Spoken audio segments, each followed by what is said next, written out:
nag-second place po siya.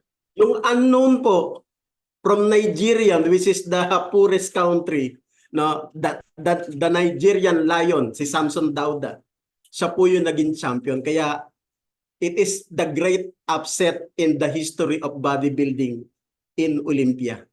Meron pa hong isang great upset na naalala ko during nung laban po ni Manny Pacquiao kay Kate Thurman. Ang alam ng iba, tapos na karir niya. You cannot pull a trigger anymore because ang age po niya, 40 years old and 7 months. And he is fighting sa current champion, si Kate Thurman, which is ang age po is 30 years old and 7 months. Undefeated po yung kanyang record. Ang ganda ho ng record po niya. Mga kapatid, 27 wins, 22 knockout with 0 defeat. Samantalang si Manny Pacquiao, ang resume po niya, no, 67 fights, 7 defeats, 2 draw. At ang age niya, ang layo, 10 years gap. No, kung kayo po yung magbibid, hindi ka magbibid sa matanda na because sa boxing history, dapat pag 38 ka na, retire ka na. Pero that is the greatest upset na nangyari po. At 2 beses po natala sa Guinness World Book of Records si Manny Pacquiao. Ang unang record na nahawakan niya, for 3 decades being champion. Ang haba nun, 30 years. Kasi natalo niya si Kate Thurman nun eh. Tapos, yung second record, the oldest man ever to win, to capture championship, world championship in the history. Wala pa akong nakakabura nun. Mga kapatid, kaya ang pamagat, the great upset. No? At ito naman po mga kapatid, this is the time na kung saan, sabi ko nga po, nandoon pa rin tayo sa Book of Samuel.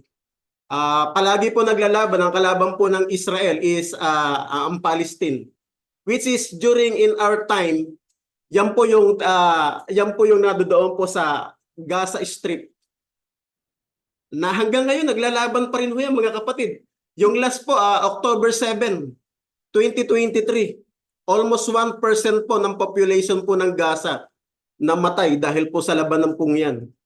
Yung mga counter-attack, attack din po ng Israel, attack ng Gaza. Na hanggang ngayon, meron pa rin ho silang dispute, ang pinagtatalunan, territorial land, physical land. Same din na pinagtatalunan nila nung panahon pa noon, ang territorial land. No, mga kapatid, kaya doon po tayo pumunta, mga kapatid, doon sa ating topic, the greatest upset. No. In 1 Samuel chapter 17 verse 6, so dito ko na po parang pinadali. Ito po yung time na nadudoon na po sila in a position na maglalaban at digmaan na to eh. So ito po yung nangyari.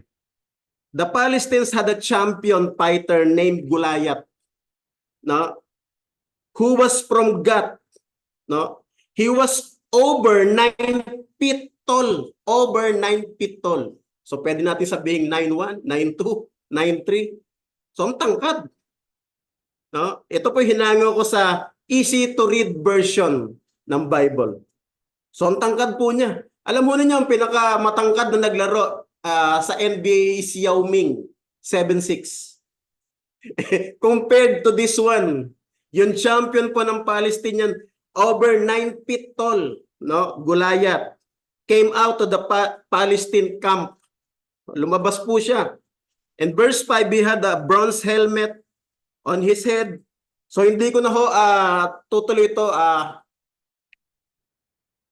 Ang bottom line, makikipaglaban po siya, kumpleto po siya ng lahat ng yung mula po doon sa protection po. Kumbaga sa panahon natin ngayon, naka-bulletproof.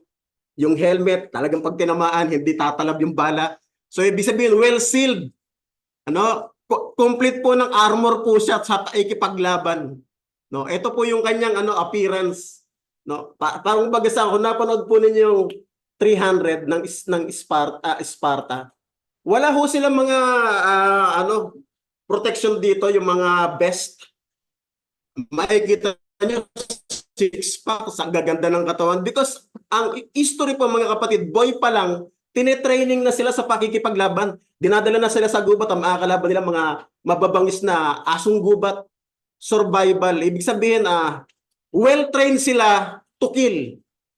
Pumatay to defend their land, their nation. No? Mga kapatid. Yun yung, at meron ho silang shield.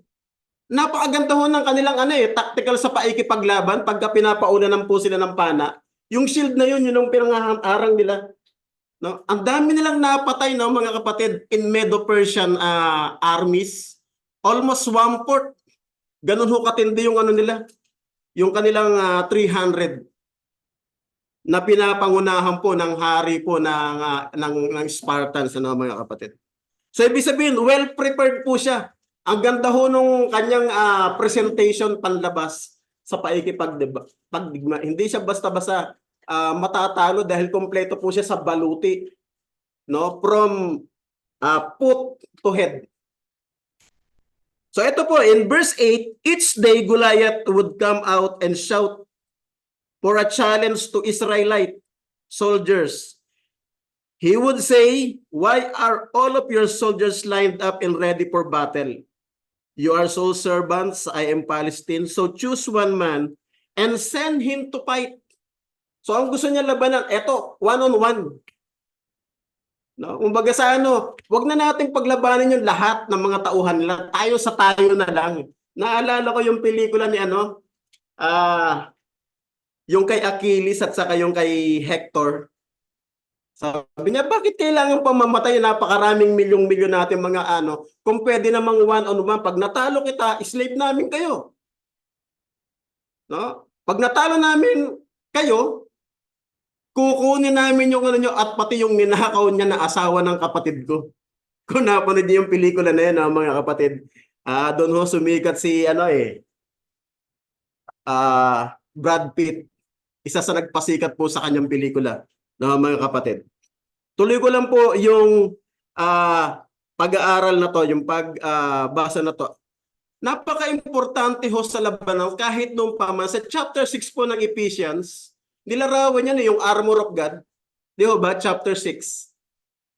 In spiritual realm naman yon na dapat kapag maikipaglabang ka sa kasamaan, full battle gear ka. May pananampalataya, may panalangin, may salita ng Diyos, no? May faith. So, ito po yung full package po ni Goliath. Alam mo niyo yung lahi ni Goliath? Mula po siya sa lahi ng anak. Di ba nung flood? Tinalakay po ni Brother Darwin sa Genesis. Marami na hong mga malalaking tao na namatay dahil po sa flood. Pero eto po, mula po siya sa lahi ng anak. No, ibig sabihin mga malalaki na tao, matatangkad. Biruin mo, over 9 feet tall. Amazing yun. Pag nakakita ka ng ganun, baka matakot ka, no, mga kapatid. Yun ho yung appearance at package po niya. Well prepared to battle po talaga siya, mga kapatid.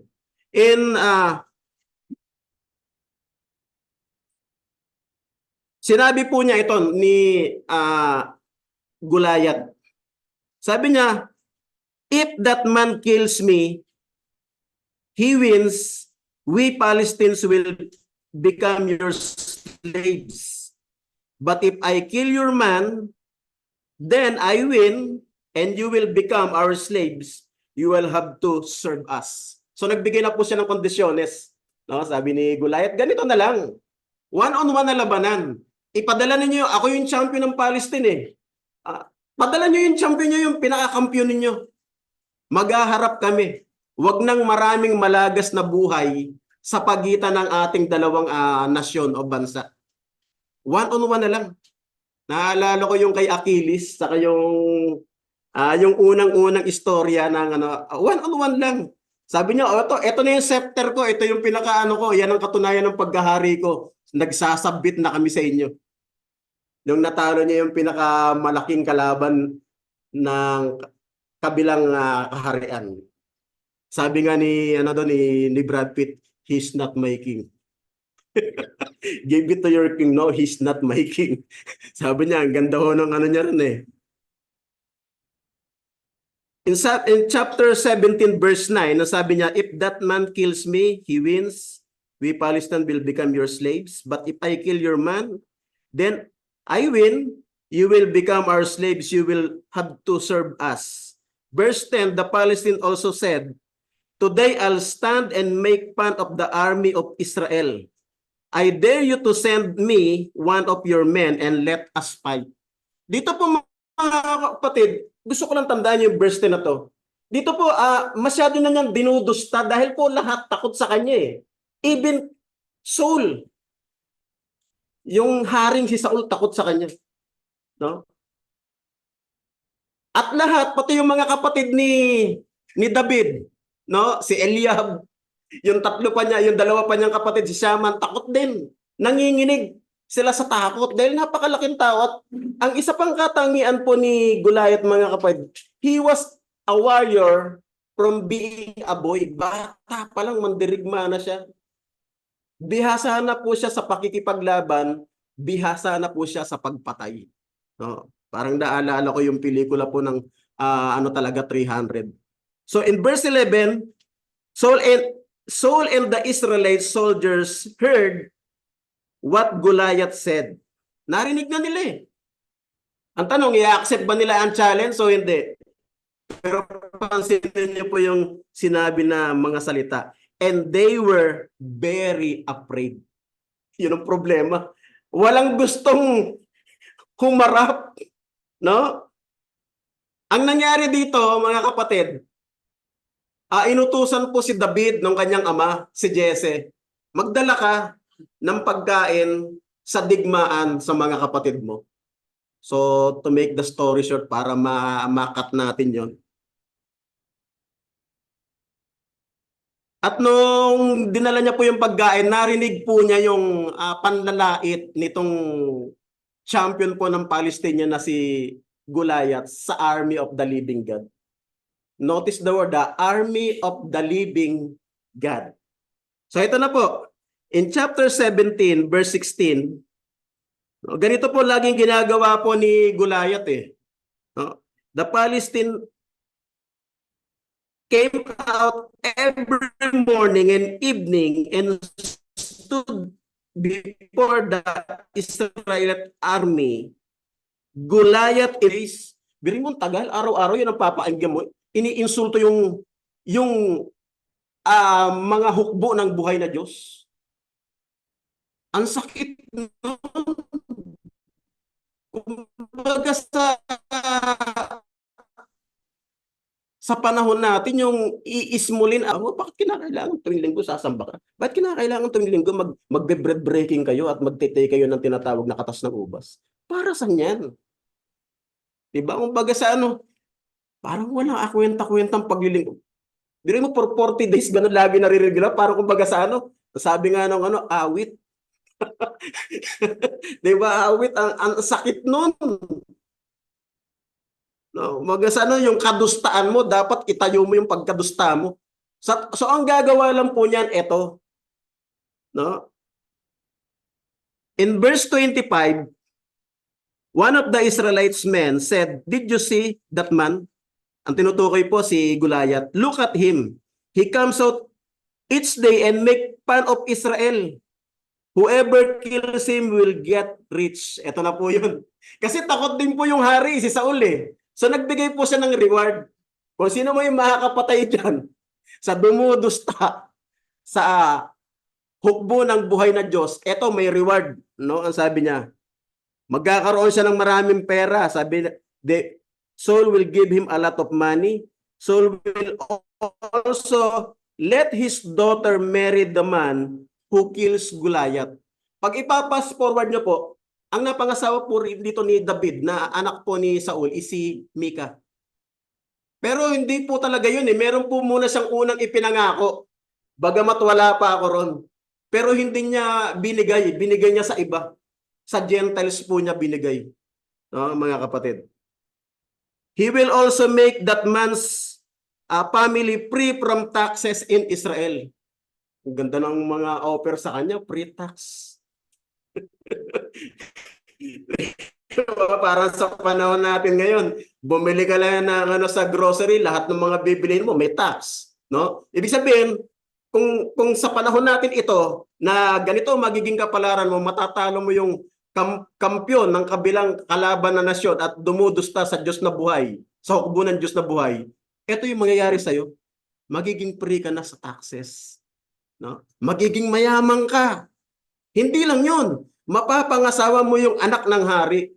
Pero ang totoo mga kapatid, no, don't get me wrong, hindi na po talaga dito hari si Saul. Yun ang pagkakamali rito ng iba eh. Kasi kinikilala pa siyang hari. Kasi doon sa chapter 16, yung tinalakay natin, yung 16:7, the Bible study natin, the study of 1 Samuel chapter 16:7, inalis na po siya sa pagkahari nung hindi po niya nagawa yung inutos ng Panginoong Diyos na kalooban. At doon sa chapter 16 na po yun mga kapatid, inanoint na po si David as king. Ang totoo, yung lalaban dito kay Goliath, he is, no? Ang hari po talaga dito, hindi po si Saul, si David na. Kasi in chapter 16 po, basahin natin, fast forward natin yun ha. Chapter 16 po, ng unang Samuel, 12 and 13. Jesse sent someone to get his youngest son. Kasi sabi ni propeta Samuel, wala ka na ba talagang ibang anak? Hindi, meron pa akong anak, yung pinakabunso. Kaya lang nadoon siya sa parang nag-aalaga ng mga tupa. Shepherd kasi siya eh. No? Ito na po yun. Jesse sent someone to get his youngest son, si David ngayon. This son was good looking. Guwapo. No, mga kapatid, healthy young men. Eh yung kanina yung tinatalakay ni yung mga nagiging masakitin. So ito po hindi po siya healthy young men po siya and good looking. Guwapo, no? He was very handsome. Naku, hindi lang pala good looking. Ang ganda ng bilanggit. He was very handsome. The Lord said to Samuel, "Get up and anoint him." Notice the word, anoint him. Pagkahari kasi nung panahon ng Israel, kinakailangan ma-anoint po ng oil. At ang mag-anoint po, official, dapat propeta, which is yun nga po si Samuel.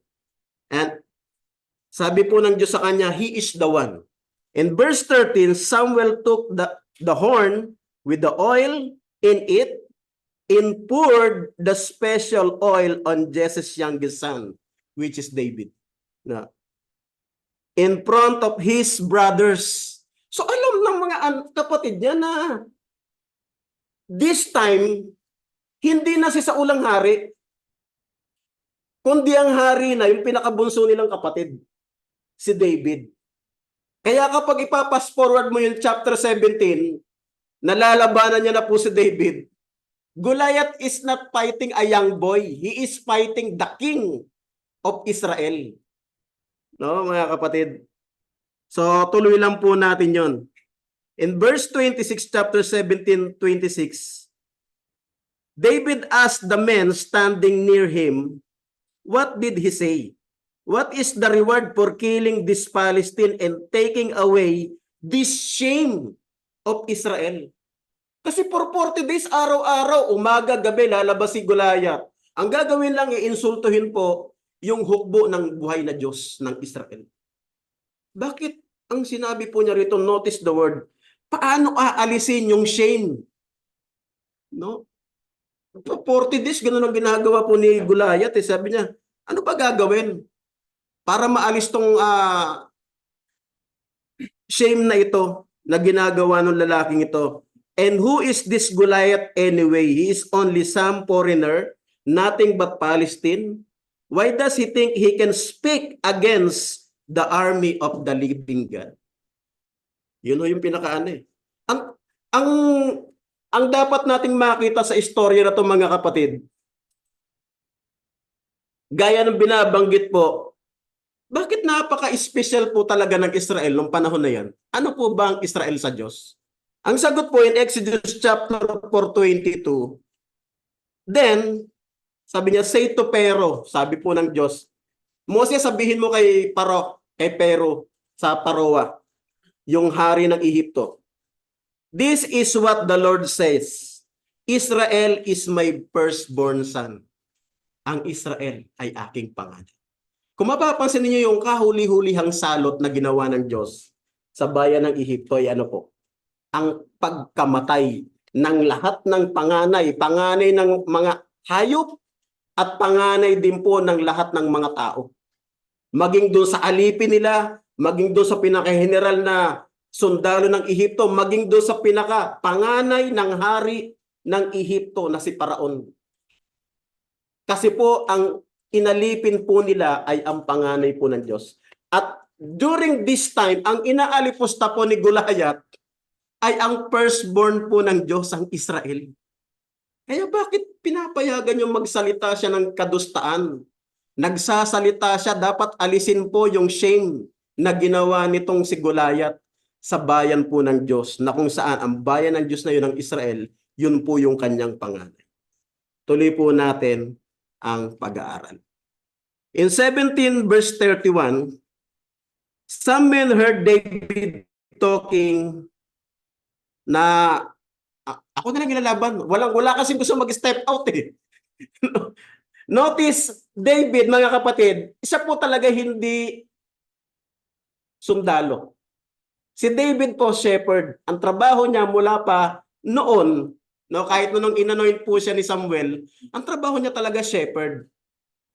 Sanay po siya na ang binabantayan, ang trabaho po niya bilang nag-aalaga ng tupa. Kaya ang kanyang kulay, maaari masabi kong kakulay ko din. Kasi po, bilad sa araw eh. Ganun yung mga Israelita eh. Kaya nga nung pumunta sila sa Egypt, ayoko ng mga Israelita, dalhin mo sila sa Gosen, ihiwalay. Bakit po kaya? Kasi ang mga Ehipto, ano sila sa amoy ng hayop eh. Ayaw nila, kaya pinabukod sila, dalhin mo sa Gosen, wag dito sa amin malapit ha. Pero i-manage niyo yung mga nagtatrabaho sa kabanatuan niya, nag-aalaga ng tupa. Amoy niyo ho yung nagpapastol nun. Kaamoy din ho ng tupang binaban. Pero real talk. Kaya ayaw nila, no? Kaya pinabukod sila sa Gosen. So tuloy ko po ron ang pag-aaral natin. So parang point lang po 'yon. In verse 32, David said to Saul, people shouldn't let Goliath discourage them. I am your servant, I will go fight this Palestinian champion. Lalabanan ko to. Pero pansinin niyo po yung sinabi po ni Saul. Saul answered, you can fight out and fight against this Palestine. You are not even a soldier. Goliath has been fighting in war since he was a boy. So pansinin niyo po, well-trained. No? Kung kayo po pupusta, no? Kung tayo po isang manunugal, halimbawa lang sa stats. Sa stats po, parang yung kaganila, binanggit ko yung kay Manny Pacquiao sa kay Thurman. No, kaya nga po, ang dami pumasa nung kay Thurman eh. Undefeated eh. Sa bata, 10 years. So, ilagay natin yung stats na itong dalawa. Goliath, 9 feet over tall. Ang ganda po ng presentation niya. Well, suot po niya yung armor protection from head to toe. Meron pa ho siyang tagadala ng kanyang shield, yung panangga. Meron ho siyang tagadala ng kanyang espada. No? Ibig sabihin, hayahay ito kanina sinabi, hayahay. Ayaw niya magbitbit ng meron siyang tagadala. No? At dito po mga kapatid, ang dala lang po ni Saul, yung kanyang staff. Alam po niyo yung staff? Yung staff po, ginagamit po ng mga shepherd dyan para makatch po niya yung sheep. Lalo kapag nandoon sa alanganing sitwasyon, nasa bingit ng bangin. And then ginagamit din po yung staff to protect po yung kanilang sarili at sa kanilang binabantayan ng mga tupa pagka meron pong tinatawag na predator. Halimbawa, leon, asong gubat, wolf, bear. Yun po yung gamit nila. So yun po yung dala niya. No? Saul answered, sabi niya, you cannot go and fight this Palestinian champion because you're not even a soldier. Ano ibig sabihin nun? Kung hindi ka sundalo, hindi ka nasa paikipaglaban. Tama ho ba? Parang ang mangyayari dyan mga kapatid, para ka na nagsugo ng tupa sa mga asong lobo. Ano mangyayari sa tupag kapag nando sa asong lobo? Kakatayin lang.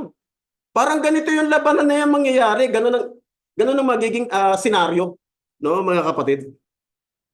Ito na po yung kaganapan. But David said to Saul, there were times when I was taking care of father's sheep, that wild animals came out to some sheep from the flock.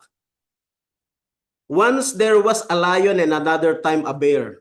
Pansinin niyo po, ito mag-i-illustrate lang ako sa inyo. Alam ho ninyo yung leon, sa pag-aaral ho ng mga mga tao, lalo yung mga scientists. Kahit daw ho 2 tao pa, hindi ho mananaig sa leon. Kapag ka ikaw nasagpang na ng leon, kailanman hindi ka na makatakas. Pag waray-warayin ka niyan, pagpipira-pirasohin ka. Imagine niyo po, yung hinulog po ng mga machismis nung panahon ni Propeta Daniel. Kasi yung nag-chismis about na hindi lumulod eh. Kasi sige, nabuhay, nag-survive dahil meron siyang Diyos na nagligtas sa kanya. Itinikom yung bibig ng mga leon. Lahat ng mga nagsumbong sa akin, sila una niyong ihagis. Ang dami nagsumbong. Ibig sabihin, nung panahon pa nila, marami na machismis.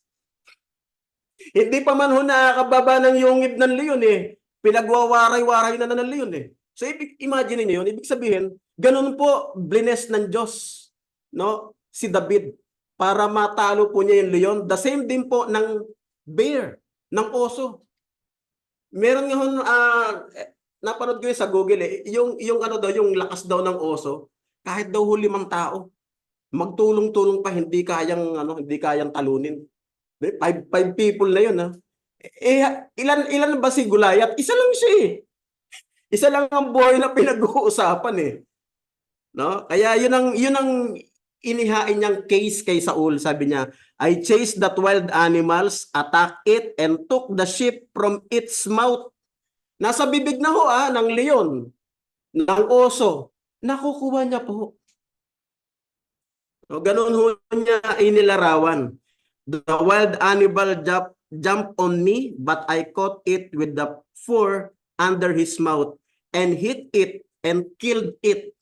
Kaya sabi niya in verse 36, I killed both lion and bear like that. And I will kill that foreigner Goliath just like them. Goliath will die because he made fun. Ito yung dahilan Goliath will die because he made fun of the army of the living God. So kung ma-imagine ito, yung labanan ito, this is God's battle. Not David's battle. This is God's battle. Kasi ang hinahamak po niya yung hukbo ng buhay na Diyos. Yung Diyos mismo. Verse 27, the Lord save me from the lion and bear. He will also save me from this Palestine. Saul said to David. Kasi nininervous pa si Saul. Ang sabi ni David, ganito, go and may the Lord be with you. May alanlangan siya Bakit? Ang lalabanan po niya mula pa pagkabata, mandirigma siya, tapos siya isusugod niya. Batang-bata pa, young boy, handsome. Tapos andala, stop, sling, at kumuha po siya ng 5 na makikinis na mga bato. Yun lang yung niya. Ang totoo diyan, pag binasa nyo pa, sinuotan po siya ng baluti ni Saul. Ang problema, mabigat. Sabi niya, hindi ako makakakilos na maayos nito. At saka hindi po ako sanay sa ganito na suot ito.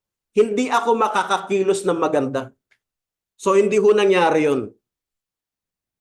Kaya sabi niya rito in verse 37, the Lord saved me from the lion and bear, He will also save me from this Palestine.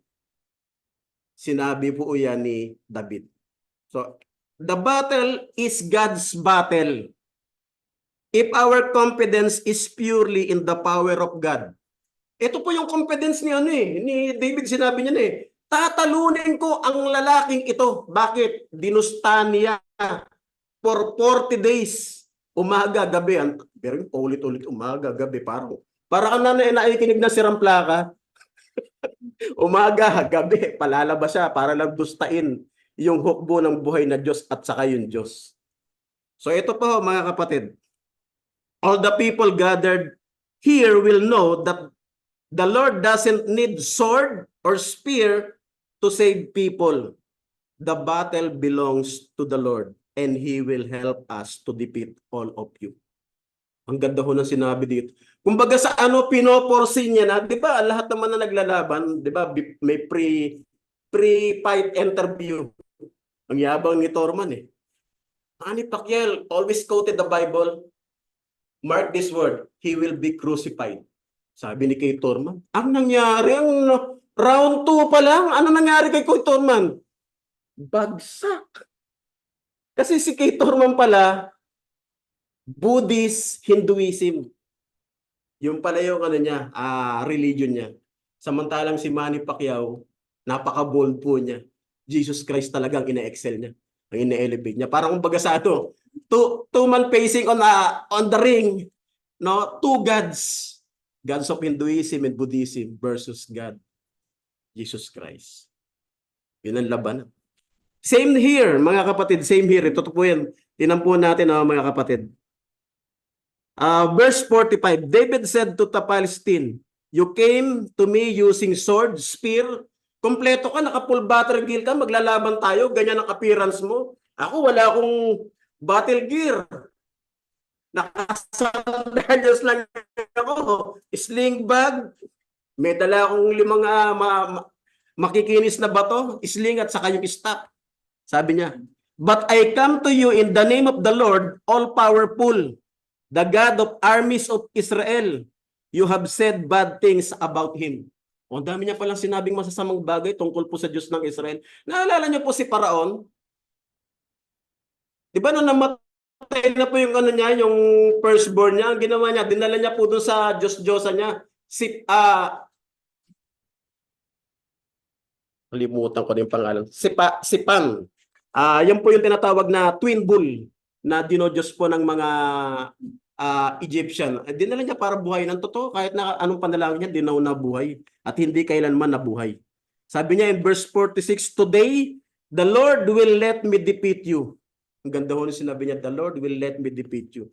I will kill you, I will cut off your head and feed your body to the birds and wild animals, and we will do the same thing to other Palestinian too. Then all the world will know that there is God in Israel. Ang ganda ng sinabi niya. At malalaman ng lahat na mayroong buhay na Diyos ang bayang Israel na paulit-ulit mo for 40 days na dinudusta. So, all the people gathered here will know that the Lord doesn't need sword or spear to save people. The battle belongs to the Lord and He will help us defeat all of you. Goliath the Philistine started to attack David. He slowly walked closer and closer to David. But David ran out to meet Goliath. No? Isang napakagandang quotation na gusto kong basahin dito, yung 8:31 po ng Romans. What then when we shall say, response to these things? If God is for us, who can be against us? Ganda ho rito nung sinabi ni Saint Peter. In verse 49, David took out a stone from his bag. He put it on a sling and swung the sling. The stone flew from the sling to hit Goliath right between the eyes. Dito ho mismo yung tama niya. Between the eyes. Sa pagitan ng dalawang mata. Bullseye na bullseye, mga kapatid. Sank deep into his head and Goliath fell to the ground, face down. Yung pagbagsak po niya, pag ganyan, face down. So David defeated the Palestine with only 1 sling and 1 stone. Pansinin niyo pong binanggit. So David defeated the Palestine with only 1 sling and 1 stone. But before that, mga kapatid, meron po akong hindi na-mention dito eh. Pipipray ko muna. Nung makita ho ni Goliath si David, alam mo niyo, na-prostrate po siya. Kumbaga sa nadismaya siya. Hindi itong ina-expect kong makalaban eh. Ang gusto ko, ang hinihingi ko, kampiyon. Ba't ang binigay nyo sa akin, bata? Kumbaga sa panahon natin ngayon, ang mangyayari pa, child abuse. Ba't ang binigay nyo sa akin, bata? At saka kumbaga sa panahon natin ngayon, hindi po sweet yung victory. Kasi kumbaga sa ang mangyayari, landslide. Bakit po hindi match eh? Ang ina-expect niya makalaban niya, matangkad, malalaki ang katawan, matitipuno, tapos bihasang mandirigma. Tapos ang pinadala sa kanya, shepherd. Kaya sabi niya, ano, ba't may dala kang tungkod? Aso ba ako? No, aso ba ako? At po niya si David ng mga Diyos niya. Gaya pa Romans. Ito po yung lagi nilang sinasabi. Pwede nyo po itong i-search sa Google. Sabi niya, the gods and goddesses destroy you. Kaya bawat na natatalo nilang mga bansa, ang sinasabi nila lagi, the gods and goddesses destroy you. Ganon din yung ginawa ho ni Goliath. Maari yung Diyos-Diyosan niya si Dagon, si Astaroth, lahat ng mga Diyos-Diyosan pa ng Palestia. Yun po yung pinandudusta niya sa Diyos po ng buhay na Diyos ng bayang Israel. Yun ho yung nangyari. Pero nagkabaliktad eh. Hindi ito yung ina-expect ko. Landslide victory ko, batang-bata to. Ano ba naman kayo? Magpapadala kayo rito sa akin ng kalaban. Di ba? Batang-bata pa. So, hindi na-meet yung expectation niya. Pero ang problema, hindi naging ganun eh. Naging greatest upset. No, ang nangyari, biro mo, bihasa kang mandirigma. Tapos tinamaan ka dito. Tapos yung ginamit pang pampugot ng ulo mo, mismong espada mo pa. No? Yun ho yung nangyari, mga kapatid. Sinabi niya na ho yan before pa lang yan, verse 46, today the Lord will let me defeat you. I will kill you and I will cut your head. Sinabi niya na yan eh. Bago pa lang yung labanan eh. No? Kaya sabi niya in verse 50, so David defeated the Philistine with only one sling and one stone. He hit the Philistine and killed him. David didn't have the sword. Kaya ang ginawa niya, tumakbo pa siya. Kinuha ho niya yung sword po ni Goliath at yun ang pinampugot niya ng ulo niya ni Goliath. So yung pumatay sa kanya, sarili niya hong sandata. No? David's victory over Goliath is a type of triumph of the Son of God over Satan. Kasi parang ito mga kapatid nung panahon po ni Jesus Christ, akala nila yung kamatayan ng Panginoon is defeat.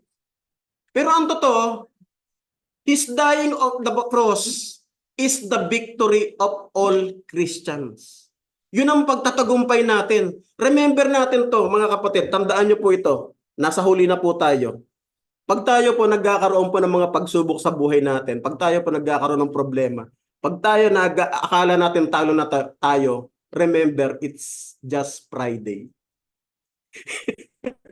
Always remember this. Remember, it is just Friday. Namatay po si Jesus Christ Friday. But, after 3 days, Sunday, He rose again from the dead. Yung po yung pagtatagumpay niya. At doon po nadurog niya ang ulo ni Satanas. Dinurog po niya yung sakong ng babae. Si Jesus Christ naman po, dinurog ang ulo ni Satanas sa pamamagitan po ng kamatayan po niya sa krus. Kakaibang pagtatagumpay. Sa iba, sa kaisipan po ng mundo, pagkatalo. Pero sa katotohanan, pagtatagumpay po. Bakit po? Siya lamang po yung namatay na muling nabuhay at hindi na po kailanman natikman ang kamatayan. Kaya po ang tawag sa kanya, siya po yung panganay sa mga patay. At tayo po, kung mananatili po tayo na tapat sa ating paglilingkod, gaya nga po ng sinabi kanina, tayo din po magiging katulad niya na magtatagumpay din sa kamatayan na kailanman ay hindi na magkakaroon ng kamatayan.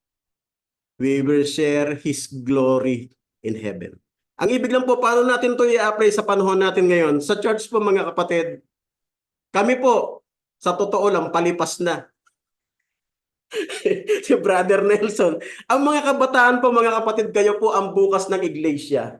Sana po maging katulad tayo ni David. Kung meron pong paawit, kung meron pong announcement na pwede na po natin tayuan, kaya na natin. Let's do it in the glory of our awesome and loving God. Step up like David, mga kapatid. Ini-encourage po namin kayo, lalo na po yung mga kabataan. Kami po lilipas na. Buho ko nga, lumipas na eh. No, mga kapatid, ibig lang sabihin, marami pong mga David na mga kabataan sa church pong ito, no, sa local congress. Ini-encourage ko po kayo maging katulad po tayo ni David. Let's do it to the glory of our God.